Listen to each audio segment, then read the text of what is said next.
Welcome to the Trauma Therapist Podcast. My name is Guy McPherson. I interview incredible people who've dedicated their lives to helping those who've been impacted by trauma. A big thank you to our sponsors and our guests who are supporting this show.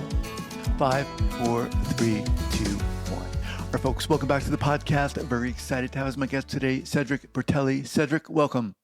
Thank you very much. Very happy to be here. Thank you for Awesome. having me. Cedric is the founder of Emotional Health Institute and co-developer of Emotional Resolution, a body-based method designed to resolving debilitating emotional patterns by working with interoception and the brain's predictive mechanisms. His work bridges clinical practice, neuroscience, and philosophy, and is currently being studied in collaboration with UCLA in research on anxiety among healthcare workers. He's also a sought-after speaker and educator, recently named the #1 audience choice speaker at the 2025 Super Trauma Conference. Wow. All right. Cedric, welcome. Before we get going, share with the listeners where you're from originally and where you are currently. Yep. So originally I'm from France. So that's the accent. I apologize. And I've been living in the Bay Area for about 20 years, so over 10 years. So I'm in Oakland, California. Okay. Awesome. All right. So let's go back. How does this begin for you? Well, how it begins, okay, shorter version would be I was a very anxious child. And later on, a quite anxious adult. I started my career in hospitality business. I was a chef at first, then went to work for the Ritz-Carlton company, first as a chef, then as a maître d'hôtel, director of restaurant, director of banquets. Learned to manage my anxiety very well. How? With alcohol. Okay. Okay. That works. with alcohol and other methodology, and at some point it didn't work anymore. I mean, it wasn't obviously healthy for me, and it was kind of a hurricane constantly in me, even if it didn't show at all outside. Inside was a bit of a disaster. And I tried several things. Alcohol, of course. I shouldn't say of course, but that's in the business that I was. It was available and seen as okay. Psychotherapy, etc. And it wasn't clicking for me because I couldn't keep on managing something that kept on hurting me constantly. So this is when I decided to quit in 2008 and went back to France actually, and started learning somatic therapy. And what has been in my mind since the beginning is growing up, I was raised by my parents, and my grandfather was a World War II veteran, and he went through immense trauma himself. And I was always wondering how people like him and people of his generation could tap into resilience and building a brand new life for their family without having any kind of personal help. So that always was in my mind, right? Why do I struggle so much with my emotions when I did not live any trauma that I can remember? And people who live so much trauma are able to be as resilient as my grandfather was. So it was something in my mind, something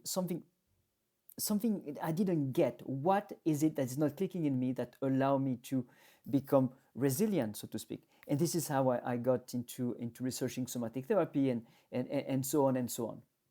So the bridge between you being a chef, working at the Ritz-Carlton, experiencing anxiety, you moved back to France, you said, and started studying. So you started studying somatic therapy or psychology because you had been experiencing so much anxiety? Correct, because it was at first it was just to find a better solution for me. Yeah. And also to be honest, working at the Ritz, I had an opportunity to manage a lot of people. I had a team of 250 people, and you could see that you don't manage people, you manage their emotions. Everybody come with a load of emotions at work, and you've got to take the time to understand a little bit what's going on in their life, what allow them to be the best version of themselves at work as well. So as a manager, you constantly, quote unquote, manage people's emotion so that they can be in an ecosystem that allow them to thrive and to feel joy. So emotion always have been something that I was quite fascinated about. So you start studying How does everything unfold? What happens? What do you start doing? So I went back to France and I joined a research group around somatic therapy. So I learned a specific modality that was started by a gentleman in south of France called Jean-Paul Rességuier. And the idea is quite simple at the beginning, which is when people feel an emotion, when they start feeling an emotion and they can put their attention into the physical sensation they're feeling, if they can remain with the physical sensation they're feeling without interfering with the sensations whatsoever, so no breath, no stretching, nothing. At the end, after a few minutes, the sensations abate, and what seems to happen is that the emotion they were suffering from is not coming back. So it started from this observation from Jean-Paul Rességuier. Nowadays, Jean-Paul Rességuier is one of the people we're working with at the Emotional Health Institute. So we took this observation, applied, of course, on ourselves and other people, and started to understand what is happening. I will keep the story short, but after practicing and refining this work from Rességuier in 2019, when I say we, is myself, Dr. Jacques Fumex, who is a gastroenterologist from the University of Lyon in France, we built the Emotional Health Institute to really understand what was happening in the brain and in the body that will explain this phenomenon of at the beginning of an emotion, if I'm able to keep my attention on my sensations without interfering with them, the emotion doesn't come back. At the beginning of an emotion. It's most important at the beginning of Right. the Because emotion. I'm thinking if someone's in the emotion, it can be very difficult to have that level of self-awareness. Give us any, okay, hang on, before we get into the specifics of this. So what I'm noticing here, Cedric, is you went all in.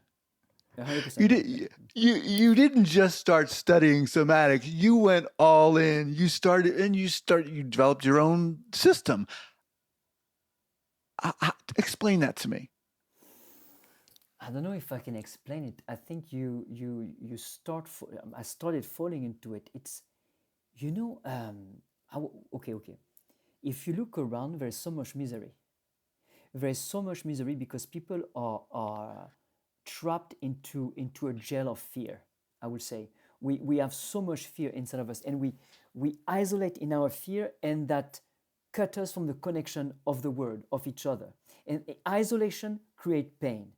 Pain create fear. Fear create mayhem. And I could see it for me. I could see it for people around me, clients, family, friends. It became, I started reading philosophy, people like Merleau-Ponty in France or Spinoza, and trying to understand where all this pain was coming from and how can we come back to a place where we're more connected and not so much self-interested, right? Healing for connection, not Mm-hmm. diving into the self, and just getting obsessed by oneself instead of opening up to the world. So yes, I got jump 110% into it. You can say that, yes. During this time, how were you doing personally? How was your anxiety? So I started really being interested in this work because my anxiety changed tremendously, right? I went from being extremely stressed, a lot of self-directed anger and depression, to becoming more and more joyful, to not have to control my anxiety anymore. Hmm. But that's it. It's the key, right? It really started when I didn't have to control my anxiety anymore, but I stopped feeling it.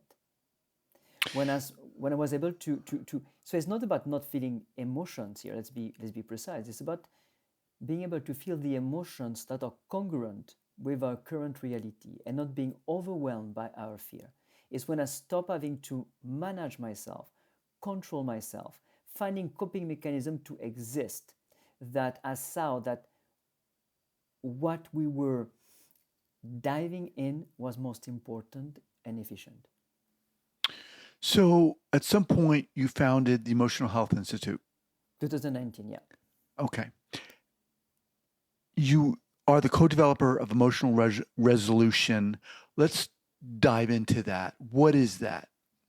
Okay, emotional resolution started by with the observation, as I said earlier, then if we're able to get inside the emotion at the beginning of the emotion and feeling the physical sensations happening in the body until they're done evolving, at the end of the evolution, what we notice and the emotion we started with wasn't coming back. So how is that possible? Well, to keep it simple, it's a matter of prediction, right? If you look at the work of Lisa Feldman Barrett out of Boston and the principle of the prediction of the brain, every debilitating emotional patterns, anxiety, depression, recurring fears, it is nothing else but an outdated prediction from the brain.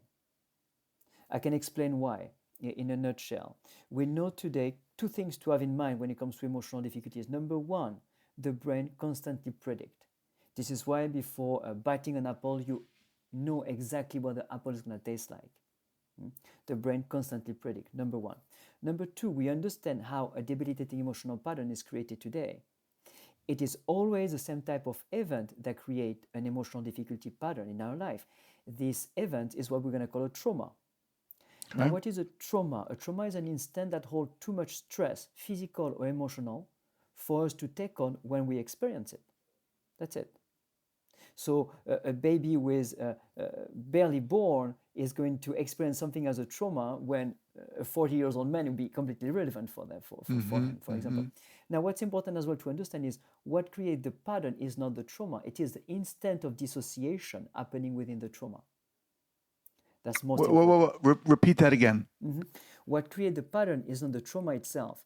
It is, they are the instant, plural, of dissociation happening during the traumatic event. Okay. So to go a bit more into it is, let's say that I'm being sexually abused for 5 minutes. I'm not going to dissociate only once. I'm going to go in and out, in and out, in and out of consciousness. When the stress is too high, we dissociate, so we do not suffer too much during this instant. Now, the amount of information that you and I are gathering currently, consciously, is about 2,000 bits of information processed at the speed of 150 miles per hour, consciously. Subconsciously, when the prefrontal cortex shut down, your subconscious has the capacity, the ability to gather 400 billion bits of information per second and to process it at the speed of 150,000 miles per hour. These are the numbers from the Penn University. They're from 2012, but if you look at data, it's always the same realm. The realm is 2,000, basically for conscious, versus 400 billion bits of information. Wow. From the subconscious. So what is happening is during this instant of dissociation, the prefrontal cortex shut down, so we don't suffer too much, but the subconscious takes over. So imagine a vortex opening up outside, gathering all the information around you, the taste, the color, the general information.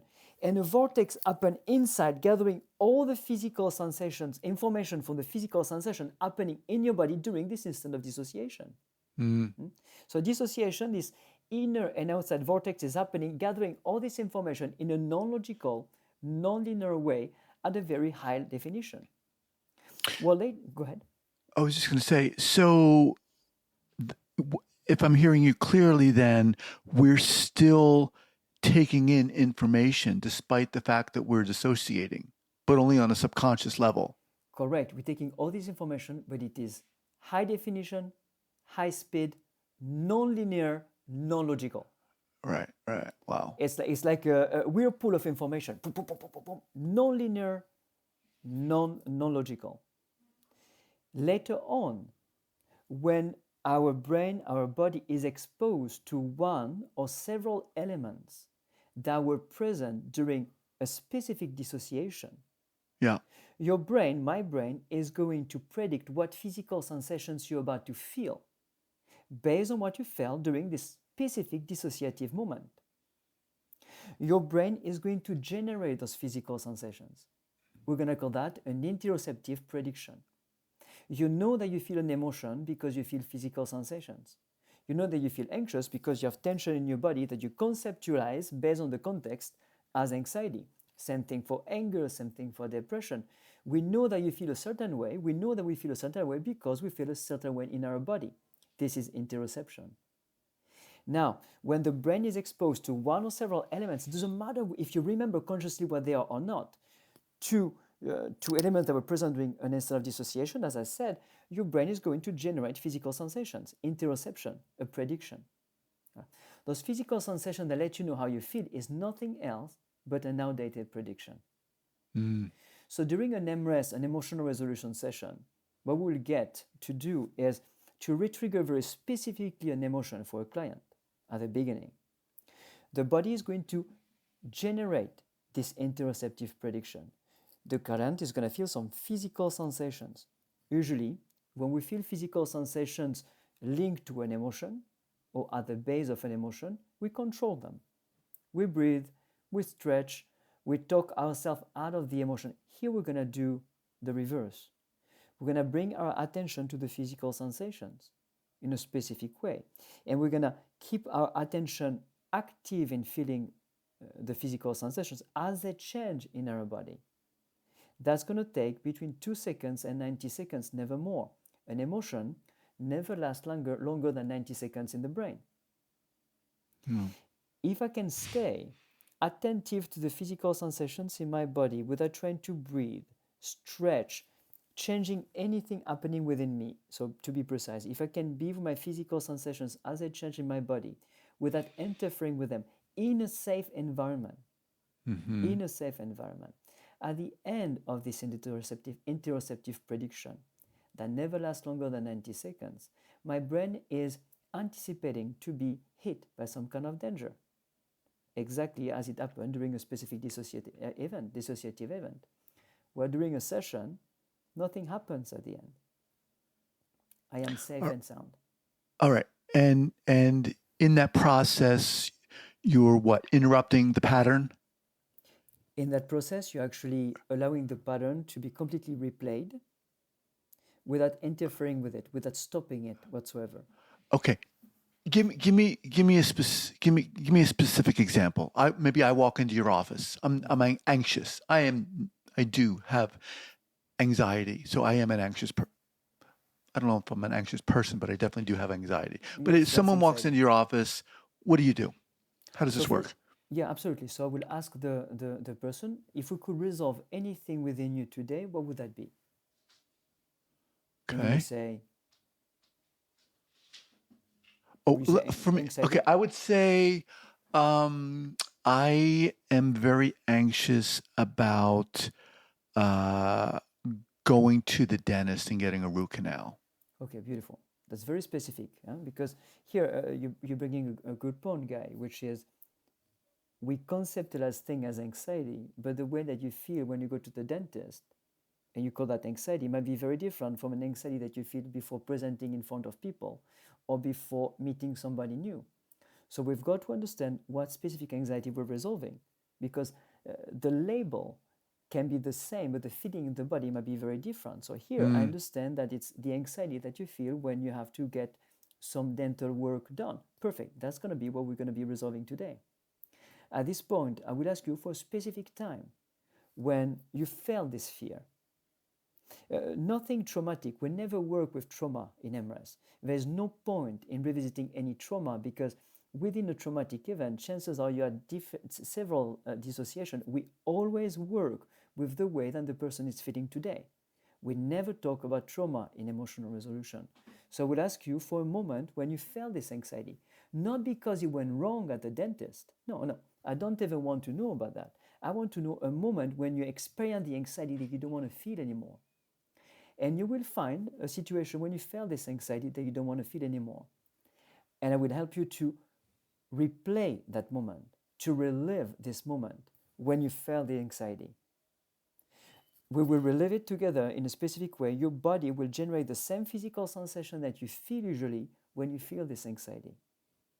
At this point, I will support you to move all your attention on your body, on your physical sensations. You're going to have to feel several physical sensations at once, because if you only feel one sensation, the main one, it's not going to work. Your brain is going to hyperfocus the sensation will probably increase, and you will try to control it. So I will help you to feel several sensations at once and to do nothing with it, to just be attentive. Those sensations are going to move, they're going to change. It's important for me or for you to do nothing about it. They will evolve for about 2 to 90 seconds. Wow. And at the end, you will feel calm. We will check together that this type of event do not trigger those sensations anymore. They won't. And then I will ask you, when you have to go see a doctor, a dentist, the next time, you say, well, I'll see one in 2 weeks. Then let's meet in 3 weeks to make sure that it's gone. It will be gone. Wow. Wow. And that's very specific, but it can be also for depression. It can be for latent anxiety, right? It's we always take the person. Currently, we're doing work with a survivor of human trafficking in Africa, and the impact of the work is beautiful. We also did a research with UCLA on physicians and nurses having high level of anxiety, being close to burnout, and working in a very stressful environment, comparing EmRes to another modality. And you can see very clearly, the study is going to be published by the end of the year, you can see very clearly how the anxiety level tremendously go down working with EmRes. So how does EmRes differ from, say, other modalities? So it depends what modality we're talking about, but I think a couple of things. With EmRes, we do not manage, we resolve. So the goal is really to resolve an emotional difficulty that somebody is identifying so that the emotion doesn't come back anymore. With EmRes, we work on 3 levels of emotions. Conscious, which is why people come to see us, you and me, for example, the depression, the anxiety, things that are quote unquote in our face. So that is a conscious emotion for me. We work on unconscious emotion, which is more the emotion that we know are there, but we don't want to look at so much because they don't fit very much with who we want to be in the world or who we want the world to see. So these are the shame, the guilt, the self-image emotions, etc. And we also work on subconscious emotions. Subconscious emotions are emotions that do not have a label because the sensations are not strong enough to be conceptualized, but they're tensions in the body. So one other thing with EmRes is we're going to work on those 3 levels of emotion. Another thing which differs with other modalities is we never talk about the trauma. We don't need to know what the trauma was, and the person doesn't have to talk about a traumatic event in order to resolve. And another thing is we keep things very simple, like there is not a lot of theory. It's very pragmatic, very efficient, and it's extremely flexible in the way that therapists can use it within their practice, coaches, HR professionals, cops, etc., etc. It's very flexible. In terms of, just for example, not needing to talk about the trauma, there's varying, opinions on to what degree that is useful within the treatment of trauma. Why do you feel it's not useful, especially useful or helpful or necessary? There are several reasons for that. One of the main things that I say is trauma cannot be healed because trauma happened and there's nothing we can do about it. However, what can be healed are the wounds that this trauma created in our life, and this is what we do with EmRes. When we talk about the trauma, we make it more real. We give it more importance. We give them more importance in our life. In some cases, we can become more attached to it as well. Give me one second. Sure. We can pause here. Yeah. Thank you very much.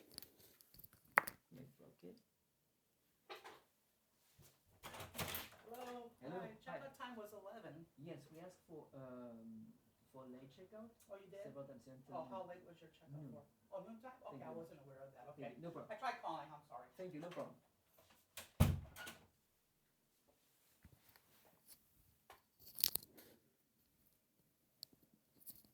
Sorry, I'm in vacation with my family in a hotel, and I asked for late checkout, and they didn't get the memo. Oop, I cannot hear you. Sorry about that. I Oh, said, you go. yeah, no worries. We can just Very good. easily edit this out. Okay, so continue. Yeah. So um, we don't go into the trauma because we don't want to make it more real. We don't want we don't want the client to be focusing on the trauma, but focusing on what is it currently in their life that need to be shifted in order for them to feel more peace. And as I mentioned earlier as well, often within a traumatic event, the person is going to experience several dissociation. And what create the pattern, all the dissociative moment, the moment of dissociation within the trauma. So talking about the trauma as the event is not going to be conductive in resolving the wounds and this trauma created. That's one of the few reasons, and there is more, but maybe we don't need to go into that. Okay. So as we kind of wind down here, the Emotional Health Institute, you folks offer trainings. Correct. For whom? What do the trainings look like? How are they accessed, et cetera? So we're offering training on emotional resolution, and we're offering them to therapists, coaches, behavioral specialists, HR professionals, cops, firemen, whoever is working with people dealing with emotional difficulties. So it's very wide. We are offering the trainings. Go ahead, Guy. No. I'm just listening. Go ahead. Mm-hmm. We're offering the training on Zoom, so people can take it from all over the world, really. And we keep the training as compact as we can. So the whole certification process is about 5 days. So 3 days where we teach the base of the training, the base of EmRes, with the two main protocols. Then people have to experience in their practice.